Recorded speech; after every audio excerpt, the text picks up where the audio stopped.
कोतवाली पुलिस ने श्रम विभाग के फर्जी इंस्पेक्टर को व्यापारियों को धमकाकर उनसे अवैध वसूली करने वाले को गिरफ्तार कर लिया। बताया गया कि मानिक चौक स्थित मात्र श्री साड़ी की शॉप पर एक व्यक्ति खुद को श्रम विभाग का इंस्पेक्टर बताकर पहुंचा और व्यापारी को धमकाकर रुपयों की मांग करने लगा। श्रम विभाग का नाम सामने आने पर व्यापारी डर गया, लेकिन जब उसने अन्य थानों पर संपर्क किया तो आपको बता दें, जब उसने अन्य थानों पर संपर्क किया तो उसे पता चला कि ये फर्जी है। इसके बाद व्यापारी ने पुलिस को सूचना दी। इस सूचना पर मौके पर पहुंची पुलिस ने फर्जी श्रम विभाग इंस्पेक्टर को गिरफ्तार कर लिया। पूछताछ में उसने अपना नाम दिलीप यादव निवासी शिवाजी नगर बताया। व्यापारी ने बताया यह फर्जी इंस्पेक्टर कई दिनों से व्यापारियों को परेशान कर रहा था, उन्हें धमकाकर कार्रवाई की धमकी देकर रुपए ऐंठता था। आज यह साड़ी की दुकान संचालक से 10,000 की मांग कर रहा था। पुलिस ने उसके कब्जे से फर्जी दस्तावेज भी बरामद किए हैं। देखिए, ये जानकारी हुई कि एक श्रम विभाग का फर्जी इंस्पेक्टर लोगों को श्रम विभाग का अपने आप को कर्मचारी बताते हुए लोगों के यहाँ जा रहा था और रजिस्ट्रेशन की बात कर रहा था, लेबर की बात कर रहा था, जबरदस्ती पैसे वसूली की बात कर रहा था।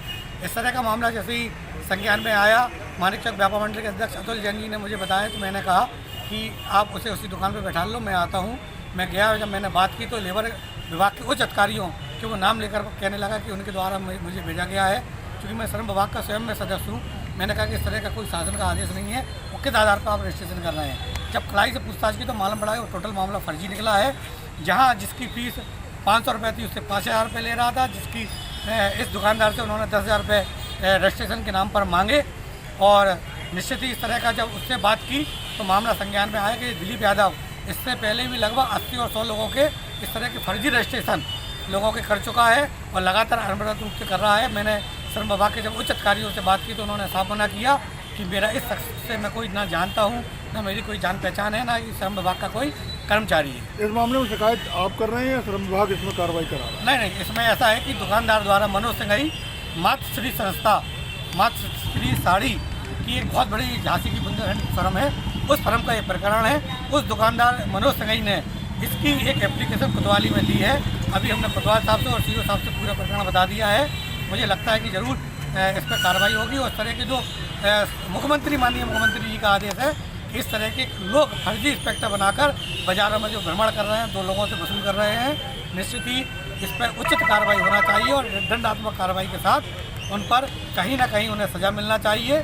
इस तरह का कृत्य अगर बाज़ारों में किसी भी संस्था के लोग, किसी भी विभाग के लोग अगर अपने आप को नाम बताकर फर्जीवाड़ा करते हैं, व्यापार मंडल उन्हें बाज़ारों में घुसने नहीं देगा और इस तरह के फर्जी लोगों को व्यापार मंडल कार्रवाई कराते हुए उन्हें पुलिस की गिरफ्त में देगा। श्रम विभाग का कोई फर्जी कर्मचारी बना के पकड़ा गया, कुछ व्यापारियों को कोतवाली के सुपुर्द किया है, क्या मामला है?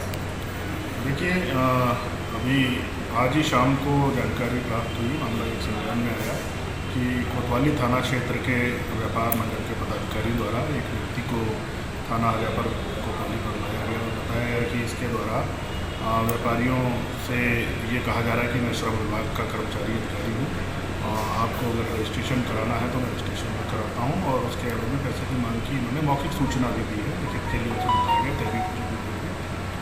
प्रथम दृष्टया अभी जानकारी जो भी साक्ष्य आए हैं, अभी ये जानकारी की है तो ये एक व्यक्ति निवाड़ी का रहने वाला है, दिलीप यादव बता रहा है अपना नाम, जो साइबर कैफ़े चलाता है और इसका कहना ये है कि मैं रजिस्ट्रेशन करता हूँ श्रम विभाग की ओर से, जो रजिस्ट्रेशन सहस्र अपने आप कराना चाहते हैं उसके एवज में जो नॉमिनल फीस होती है उसको लेता हूँ।